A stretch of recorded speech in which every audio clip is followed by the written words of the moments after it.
Well, there are 3 games left before Christmas break, and there are 3 things I want to see from the Tampa Bay Lightning that hopefully result in 3 big wins. We'll dive in on today's Locked On Lightning.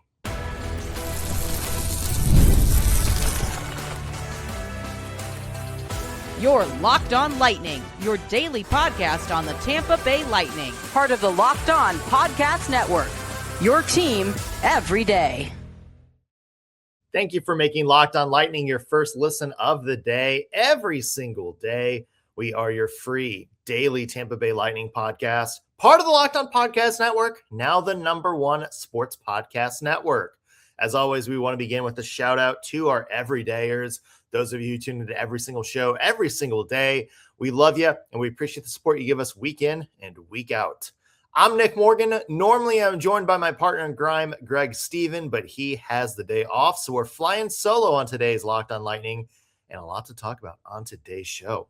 The Bolts take on the LA Kings tonight at home. It kicks off a run of 3 home games before Christmas break, one against Kings tonight, then against Carolina and St. Louis. I'm going to talk about 3 things that I want to see from the Bolts between now and Christmas break that hopefully result in 3 wins for Tampa. Also, some positive injury news. Finally, we could see Ryan McDonagh and Andrei Vasilevskiy make their returns to the Bolts roster tonight. We'll talk about expectations for them and what the Bolts do if Brayden Hagel, injured in the last Panthers game, can't go for tonight's game. We'll also talk about picks and predictions, first goal scorers, and the dreaded plus minus or over under here on Locked On Lightning. All coming up on today's show. Before we kick it off, I want to mention today's episode is brought to you by FanDuel. If you want to be right in the middle of the action this season, visit FanDuel.com and place your NFL live bets all season long. All right, tonight, the Tampa Bay Lightning take on the Los Angeles Kings. 7 o'clock puck drop, as Greg would call it. Club BMI. It is a run of 3 straight home games for the Bolts to end this half of the Christmas break.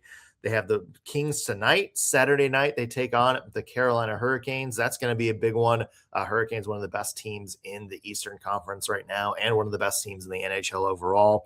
And then they will finish up Monday against St. Louis before having a break for the Christmas holidays.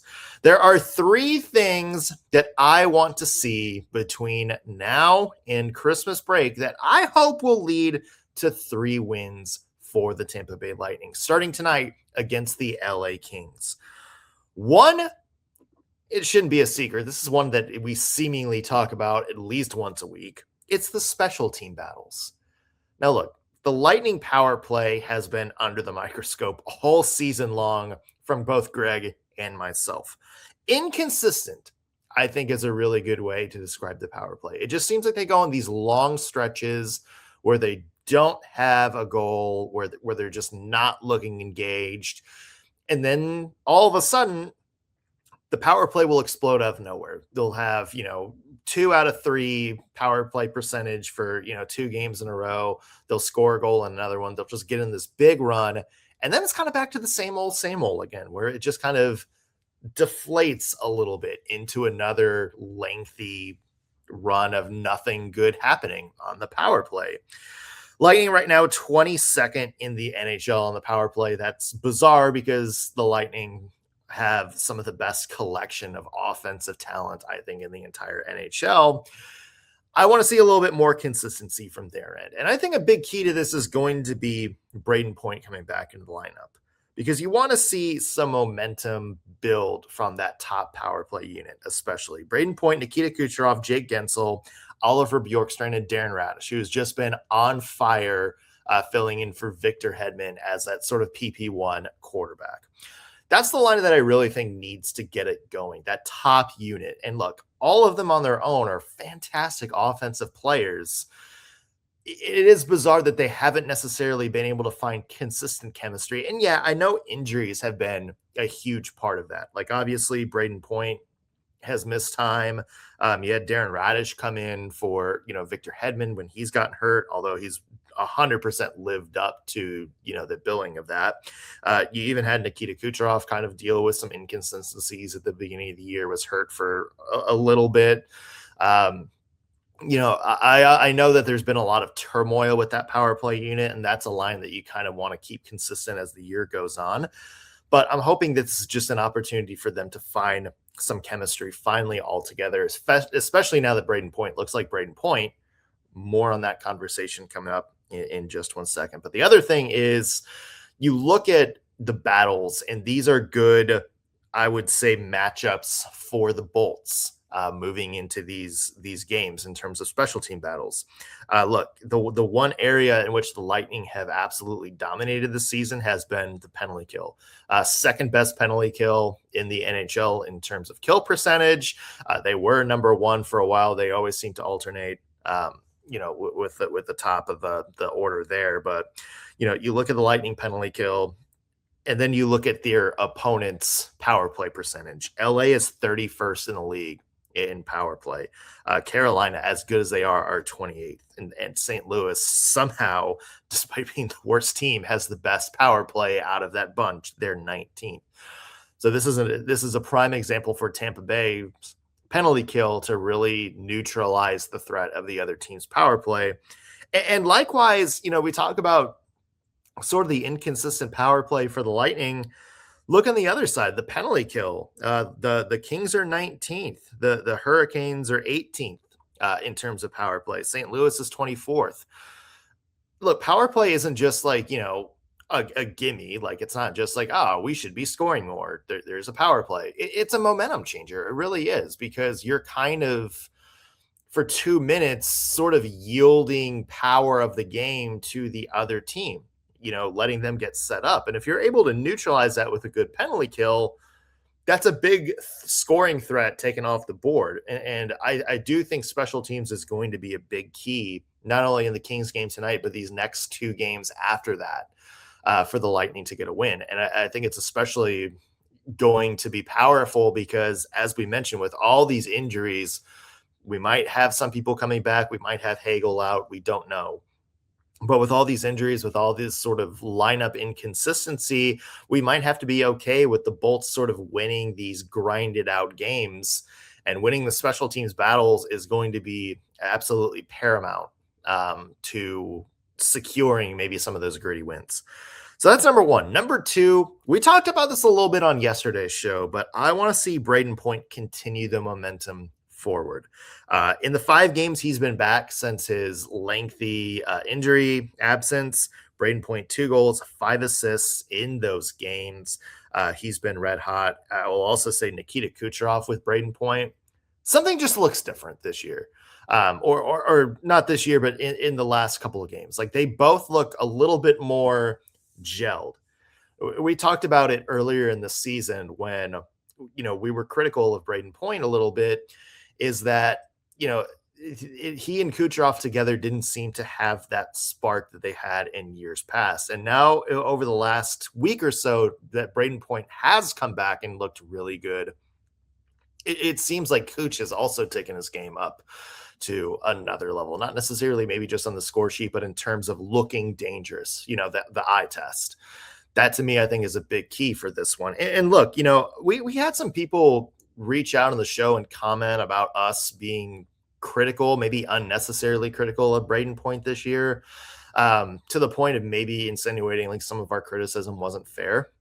Look, I think Brayden Point has been one of the best two-way centers in the NHL over the past 5 or 6 years. And I think that's why it does stand out more that he wasn't playing well this year. It just wasn't up to his standard. And look, I know he had maybe some snake bitten luck. I know he's had a couple shots off the post. I know there's sort of some wonky turnovers that led to plays the other way. It's not just about, his plus minus is bad, he must be playing bad. No, if you watch Brayden Point play, there's something missing to his game at the beginning of the year. Over the last 5 games, he's found that. He looks like Brayden Point from the last 5 years. And I think that's key to the Tampa Bay Lightning. I don't think it's unfair to take Brayden Point's past performances and say, look, something looks a little bit off this year. He doesn't seem to have that same impact. I don't think that's fair at all. I don't think that's unfair to Brayden Point. And honestly, I think most of the Tampa Bay Lightning, Brayden Point included, will tell you that. It's like, look, we need more from Brayden Point. He's our number one center. He's one of the best two-way centers in the league. I think if you're the Lightning, you admit that. And I don't think it's unfair to question, whether Brayden Point was injured or whether something was off. Maybe he was just off his game a little bit. But regardless, you want to see him continue his hot streak moving forward, because I think when you have a really good number one center, you have a big piece of that Stanley Cup contender checklist checked off. And especially when it's somebody like Brayden Point who can elevate players around him, namely Nikita Kucherov, namely Jake Gensel. I think that is key for the Lightning to have a very dangerous offense moving forward. The last thing I want to see in these last couple of games before Christmas break is depth scoring. Look, Brayden Point, we talked about him. Nikita Kucherov has been on fire these past few weeks. Jake Gensel has been on fire these past couple of weeks.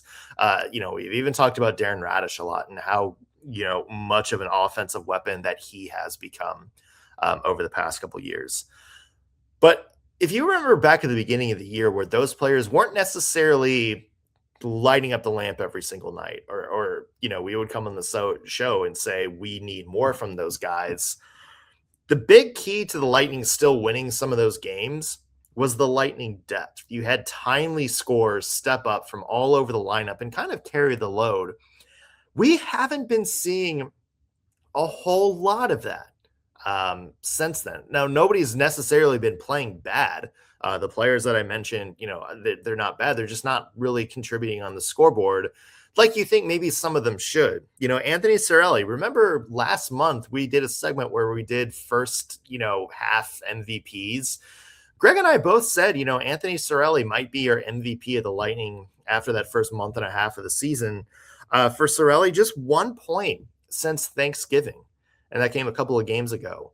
You want more. And I know that scoring isn't necessarily Anthony Cirelli's big thing. He's always good for 50 to 60 points a year. He's not going to be like Brayden Point and score 80 or 90.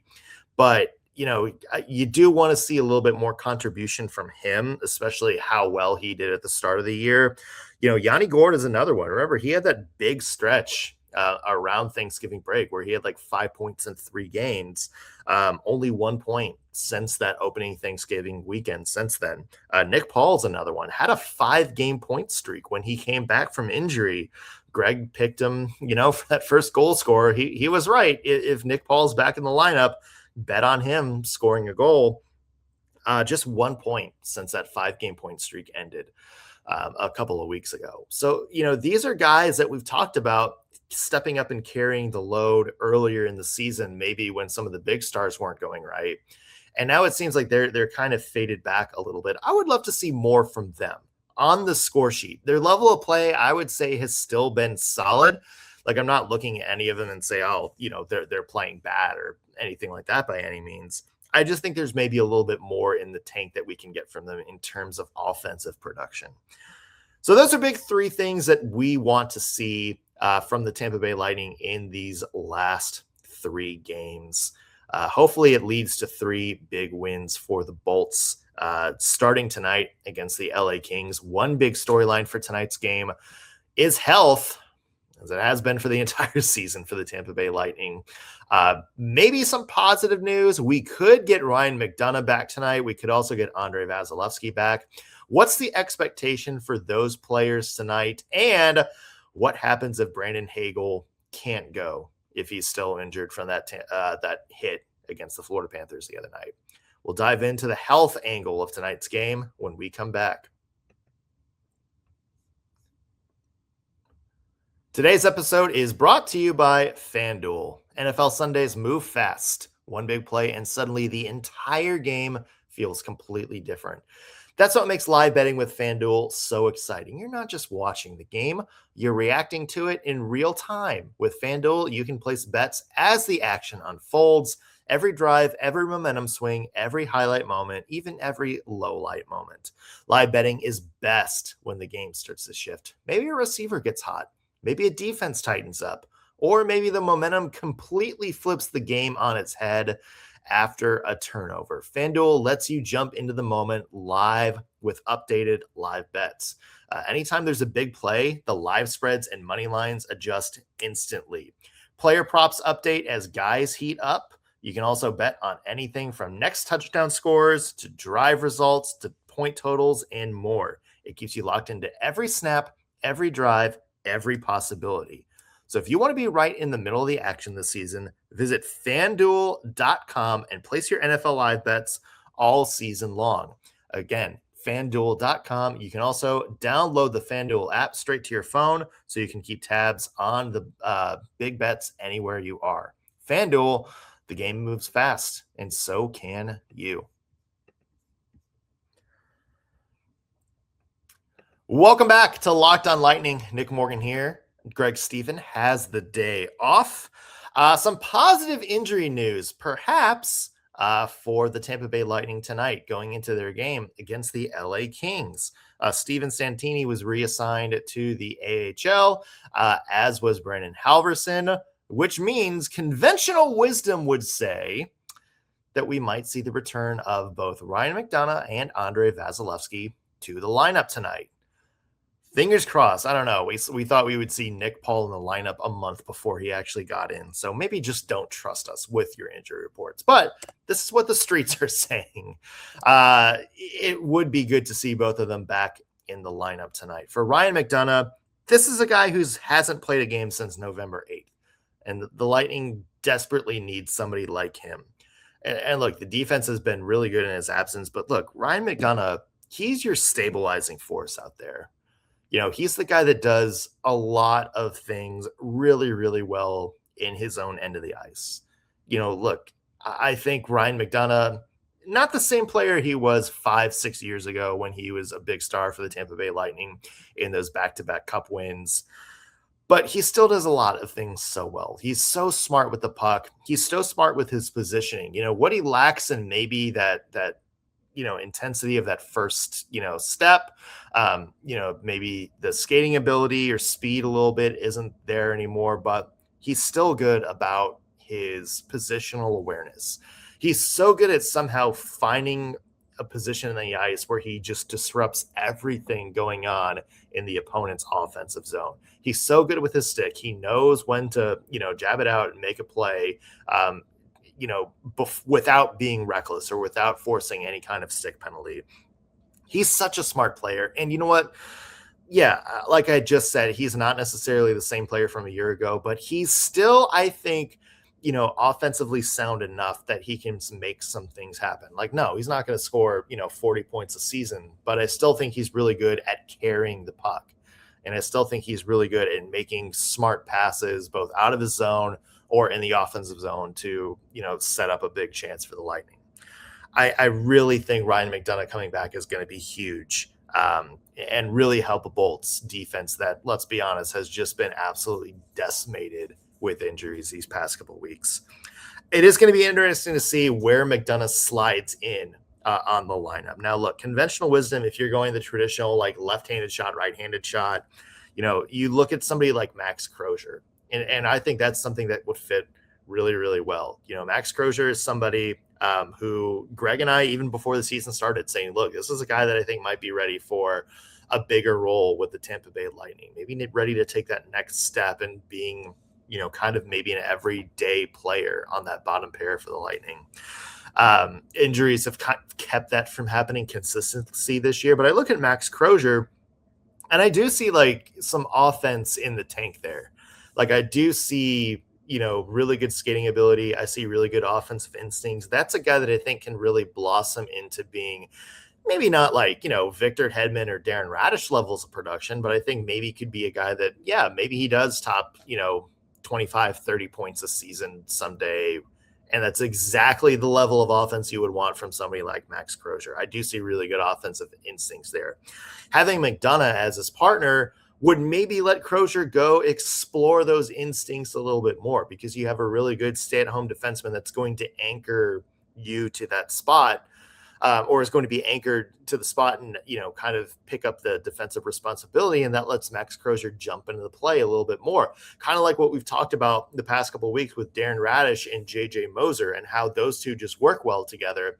It's because JJ Moser is so defensively sound that he can stay up on the blue line. He can stay in position and let Darren Radish be a little bit of a rover, go out and try to make some plays.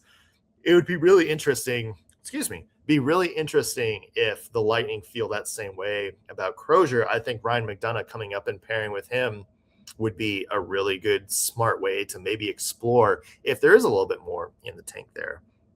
The other guy, if you're not necessarily worried about the left shot, right shot alignment as much, which, you got to be a little less picky when half of your defense is hurt. I wonder about a guy like Dastow being paired with McDonagh as well. And it's kind of funny because Dastow sort of got his big break when McDonagh got hurt. That's how Dastow sort of jumped into the lineup and started getting a little bit more defensive responsibility, was when McDonagh went down. I think that would be, maybe an interesting pairing, because I think there is a little bit of Ryan McDonagh's game in Dastow moving forward. They're both so defensively sound. They're both good with the puck, but not necessarily quote unquote, offensive juggernauts or power play quarterbacks or anything like that. I think that'd be interesting, and maybe get those two together and see if there is some game chemistry there, but also, maybe that's somebody that Dastow can learn from a little bit more and be a permanent sort of development piece for the Lightning moving forward. Because look, he's 27, so he's not like a new prospect, but I still think there's potential there for Dastow to be a big, important piece for this team moving forward. So it's going to be really interesting to see how McDonagh is used when he comes back. The other big thing is Andrei Vasilevskiy could be back tonight. That's going to be a big boost. Jonas Johansson has played really well these past few games with Vazzy out of the lineup. But look, the Lightning need Vazzy. They really do, and they need peak Vazzy. We're all gonna hold our breath a little bit, because it seems like over the past few years, whenever Vazzy's missed a decent chunk of time, he's come back and has not necessarily looked like the Vazzy of old. So I think we're going to be holding our breath if he is back in the lineup. I think you want to see him in the lineup just because you don't want to see any more setbacks with Vasilevskiy. As people pointed out, we kind of thought that he was ready to go, that the Lightning were saying he was going to be ready to go last weekend, and he didn't play, and he didn't play this last game either. So I think there's maybe some slight concern there that, there's still something going on with Vazzy a little bit deeper in terms of the injury. So maybe just for peace of mind, we want to see Vazzy back on the ice, and we want to see Vazzy kind of being that Vezina quality goaltender we know he can be. The big, I guess, negative question mark for this team is Brandon Hagel. Now, Brandon Hagel did not return to the game after that questionable hit from Seth Jones to the Florida Panthers. The one that the NHL didn't fine or discipline Seth Jones for at all. If this is another head injury, it's one of those things where you're like starting to get worried about Brandon Hagel a little bit. If he can't go, that's another thing that we go back to the first block and say the depth needs to step up. I look at a guy like Oliver Bjorkstrand, somebody that I don't think the core of his game is that far off from Brandon Hagel. Bjorkstrand is somebody who has done a lot of good this year and also has been cold. There's been some inconsistency there in terms of his production. If Hagel's out, I look at Bjorkstrand as a guy that absolutely needs to step up. And Nick Paul as well. That's where we want to see some depth guys going if Hagel can't go. And hopefully it is nothing serious long-term with Hagel. Obviously he went into the locker room. This is a guy with a lot of a history of concussions. So every sort of quote unquote upper body injury that we hear from the Bolts, it's going to make us hold our breath a little bit. And it's also any sort of, possible injury that's going to, I think, maybe require a little bit more patience from the Bolts in order to deal with. So we'll see what happens tonight. We'll see who's in the lineup, who's out. You would love to see all three of those guys back in the lineup before Christmas just to get their skates under them a little bit and hopefully build some momentum heading into what's going to be a very busy January. You really want to hit that first game after Christmas against the Florida Panthers. You really want to hit the ground running on that one. So hopefully the Lightning can get some minutes for these guys in one of these three games, at least before Christmas break. Well, in honor of Greg, it is picks and predictions time. We will have over, under, and first goal scorer picks for tonight's game against the LA Kings when we come back. Today's episode is brought to you by Monarch. The holidays, they're some of my favorite times of the year, but let's be honest, they can get overwhelming fast. Between the travel, the gifts, the parties, all the year-end expenses, it's really easy to lose track of your money this time of year. And that's exactly why Monarch has become such a game changer. If you want to keep your finances under control this holiday season, you need to be using Monarch, rated Wall Street Journal's best budgeting app of 2025. Monarch is the all-in-one personal finance tool that brings your entire financial life together in one clean, simple dashboard. The holiday spending category is a lifesaver. All you have to do is set how much you want to spend this holiday season on gifts, on travel, on parties, eggnog, everything like that. And every time you make a purchase in that category, you can see exactly what's left in your gift and travel budget in real time. It takes seconds to set everything up. All you have to do, link your bank accounts, credit cards, 401ks, and within seconds, you can see clear categorization of your spending and know exactly where your money is going. So don't let this financial opportunity slip through the cracks. Use code LOCKEDONNHL at monarch.com in your browser for half off your first year. Again, that's 50% off your first year at monarch.com with code LOCKEDONNHL. Welcome back to Locked On Lightning. Nick Morgan here. My normal partner in crime, Greg Stephen, is off today, but we are going to do his favorite segment in his honor. It's time for some picks and predictions for tonight's game between the Bolts and the LA Kings. We'll just throw up the odds from FanDuel right now. Tampa Bay enters this game as a favorite, minus 194 on the money line, according to FanDuel. Los Angeles is plus 160. Interesting lines early on. Tampa Bay considered the favorite.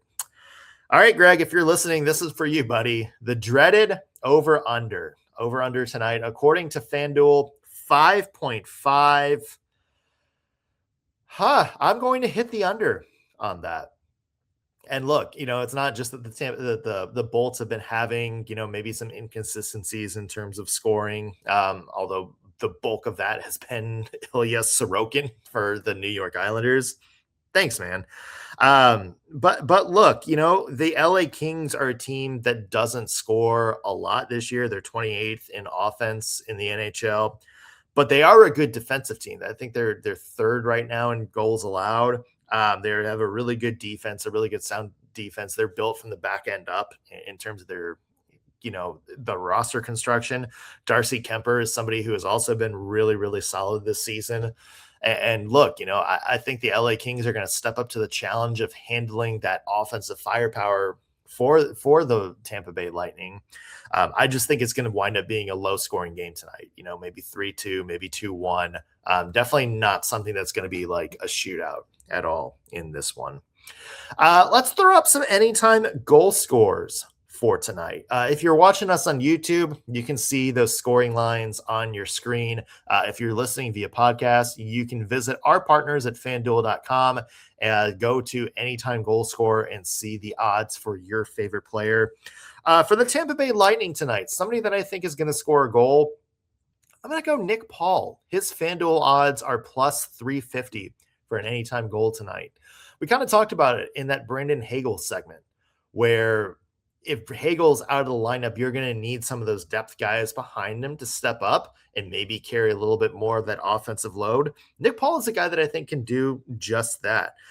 Look, when he came back from, the injury that kept him out of the start of the season, he was red hot. He had points in 5 consecutive games. He's somebody that can bounce, he's a chameleon. Like, he's somebody that I think can play like the third line really well. He can play the fourth line really well, but then he can jump up into that scoring line role when you need him to. And I think if Hagel's out, Nick Paul is a really good candidate to step up and maybe play a little bit bigger a role. And I think if he's playing with somebody like Anthony Cirelli, I think there's potential for a little bit more offense coming from that second line in Nick Paul's role. So I'm going to go Nick Paul plus 50 anytime goal. For the LA Kings, why not? I'm going to go our old friend Corey Perry at plus 525 for the LA Kings tonight.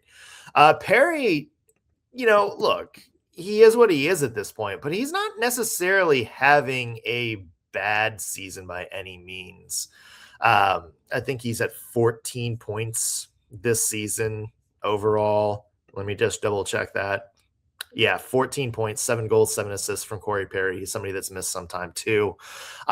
He has been a little bit cold here lately, but he's coming back to Tampa Bay, a place where he's beloved, a place that he's, helped, the team out immensely over his tenure here.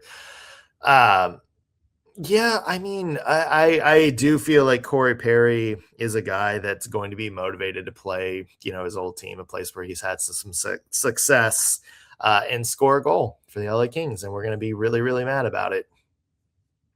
Yeah, that's the Corey Perry experience. He does something that makes you really, really mad at him. The other one big thing that I want to see tonight, I want to start seeing some positive momentum before the break.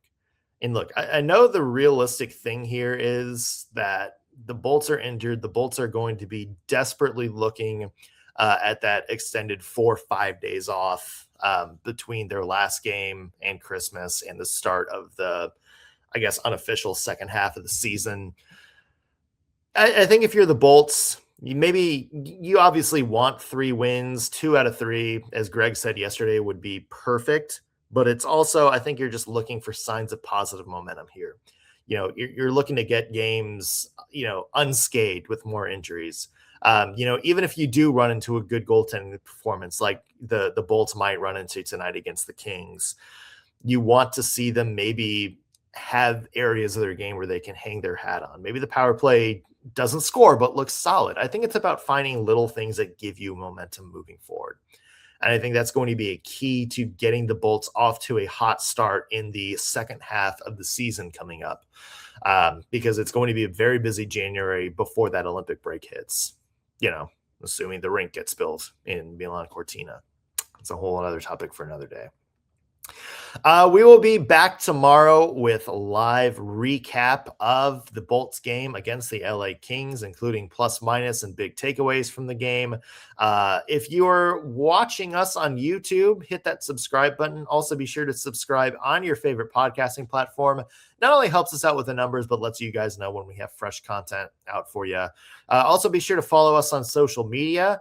We're Locked on Lightning on Instagram and TikTok, pretty much wherever you scroll, so you can stay up to date with news and fresh content from us. That's going to do it for us on today's Locked on Lightning. Thanks for making us your first listen of the day.